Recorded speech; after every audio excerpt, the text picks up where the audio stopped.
Goeiemôre, baie welkom weer eens by die grondpad. Helaas my stem nie so lekker voel nie. Ek voel bietjie oulik, maar ja, ek wil graag hierdie boodskap vir julle bring vandag.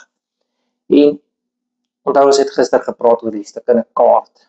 En vandag is dit deel 2 en ek wil graag vir julle 'n stukkie lees uit Jesegiel 36 vers 26.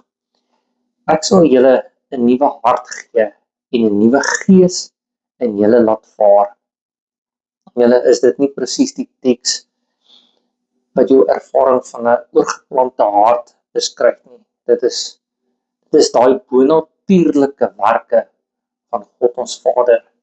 En is dit nie so goed om te weet dat hy die bonatuurlike krag het om ons 'n nuwe hart te gee nie? So ja, en hier kan ons ook sien dat God luister nie net die oue nie, maar hy gee iets nuuts vir jou. So, jy weet, jy kry al hierdie bouers, dan pleister hulle alles vir jou mooi plat en alles, en dan laagie verf op en 3 maande later dan trek al hierdie goeders op. En dis nie ons God nie, ons God pleister nie net die goeders vas nie. Ek het jare lank met 'n klip hard rondgeloop, maar God doen nie net patchwerk nie. Hy het my kliphart het hy uitgehaal en 'n hart van vleis ingesit.